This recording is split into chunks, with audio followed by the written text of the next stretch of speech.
At 75 years old, Joyce DeWitt is finally telling the painful truth behind Three's Company. The show that once made America laugh was hiding a much darker reality behind the scenes.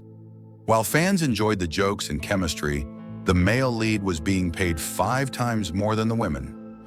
When one blonde actress dared to demand equal pay, the network retaliated with cruelty. How could a show built on laughter be filled with so much betrayal? And why did no one speak up when injustice unfolded in plain sight? Now, after decades of silence, the real story of greed, broken trust, and heartbreak is finally being revealed. In early 1976, Fred Silverman had just become the head of programming at ABC. He was determined to find something bold to shake things up. That's when he stumbled upon Man About the House, a British sitcom featuring 2 women sharing an apartment with a man. A setup that American networks had already rejected as too risky. But Silverman, who had liked the concept even when he worked at CBS, couldn't let it go.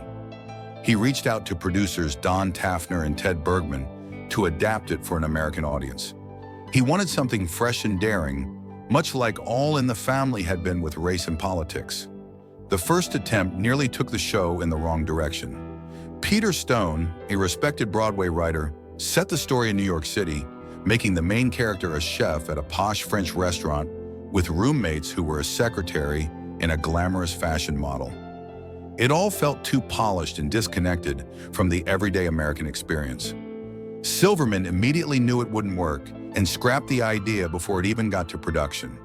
It was a clear sign of how tricky it would be to turn a British hit into something relatable for American viewers. That's when Larry Gelbart, the creator of MASH, stepped in, reluctantly. He thought the concept was too silly but agreed as a favor to Silverman. Working with his son-in-law, Gary Markowitz, Gelbart came up with a new version. In this take, the man was David Bell, a wannabe filmmaker who could cook, living with Jenny, a DMV employee, and Samantha, an aspiring actress. They shared a building called the Hacienda Palms in North Hollywood. Although Gelbart didn't stay with the project long, his version moved the show closer to what it would eventually become, something down-to-earth and charming. The night before filming was set to begin, ABC still hadn't found their Chrissy Snow. After testing 3 pilots, no actress had truly captured the role. In a last-minute scramble, Fred Silverman sifted through audition tapes. Suddenly, Suzanne Summers appeared on screen. Silverman remembered seeing her on The Tonight Show and couldn't understand why she was overlooked. Without hesitation, he called her in. And the next day, Chrissy Snow came to life. Summers' presence helped Three's Company soar, lasting 8 seasons and over 170 episodes. But Summers' hiring wasn't the only gamble. Producers also hesitated over John Ritter. His convincing performance pretending to be gay worried some that audiences might take it too literally.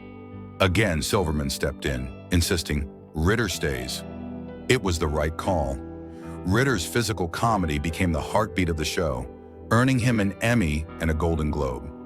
Other contenders for Jack Tripper included Barry Van Dyke, Michael Lembeck, and Billy Crystal, who, though he didn't land the part, would find his own breakthrough on the show Soap. Ultimately, Ritter's mix of warmth, humor, and impeccable physical comedy made him irreplaceable. From early on, the cast showed they weren't just talented, they had principles. Just 6 episodes in, Joyce DeWitt, who played Janet, refused to say a line that demeaned a prostitute character. When producers pushed, DeWitt stood firm, even telling them, "Bring a gun, I still won't say it." Later, when ABC tried to back out of a promised raise, she skipped work and went straight to the network head. It wasn't about the money, she said. It was about integrity. She got her raise along with a reputation for standing up for what was right. The network showed loyalty too. When they wanted Audrey Lindley for Mrs. Roper but found her tied to a stage play, they paid $8,000 to buy out the theater so she could tape the pilot. The risk paid off. Lindley's chemistry with Norman Fell led to their spin-off, The Ropers. When Three's Company premiered on March 15, 1977, it was just a 6-episode spring trial. Expectations were low, but viewers quickly fell in love with the quirky premise and cast chemistry. The show debuted at number 28 and soon shot up to number 11 by the 6th episode. ABC recognized they had struck gold. They moved Three's Company to Tuesday nights following Happy Days in Laverne and Shirley, where it continued to soar. By the 1977-78 season, it ranked number 3 nationwide, and the following year, it climbed even higher to number 2, pulling in an incredible 30.3 rating. For a show that was almost never made, Three's Company became a cultural phenomenon. However, not everyone was cheering. Conservative groups like the PTA and the National Federation for Decency criticized the show's suggestive humor. Some advertisers even pulled their support. But ABC stood by the show, and the controversy only fueled more curiosity. Often, when something provokes debate, it draws an even larger audience, and Three's Company proved no exception. Beneath the slapstick, the show also broke new ground by redefining family. Jack, Janet, Chrissy, and later Cindy and Terry created their own unconventional family, built on friendship, loyalty, and shared chaos. Their Santa Monica apartment became a warm, wild little world where friends supported one another like siblings.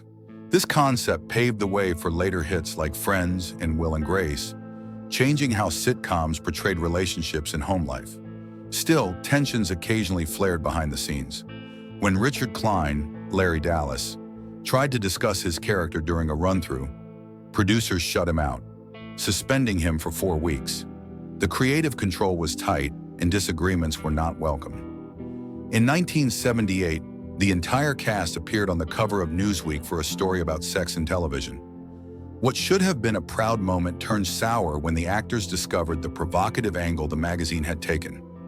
Joyce DeWitt and John Ritter were especially upset, feeling blindsided by the sexualized portrayal. Even Suzanne Summers claimed she hadn't expected it to be marketed that way. The incident added tension among the cast and shifted public perception of the show from playful comedy to something more scandalous. Even the show's theme song had its own drama. Originally, the producers wanted the cast to sing it, but after a failed attempt, they brought in Ray Charles, not the famous musician, but a TV composer, and Julia Rinker Miller to perform the now iconic "Come and Knock on Our Door," backed by some of the best session musicians of the time. Meanwhile, behind the scenes, Suzanne Summers was betting big on herself. During the first season, she handed her entire salary from 6 episodes to her manager, Jay Bernstein, with one demand: make her famous. It was a bold move, considering the show was still a mid-season experiment. But within a year, Summers' face was on 55 magazine covers. Bernstein later admitted he didn't initially find her particularly talented or even especially beautiful, but he recognized her fierce ambition. In his words, "I hadn't seen that kind of passion since Sammy Davis Jr." Thanks to her gamble, Summers became one of the most recognizable faces in late 1970s television. In the end, while Three's Company made the world laugh, its story behind the scenes was filled with ambition, betrayal, resilience, and risk, a perfect reflection of Hollywood itself. Thanks for watching.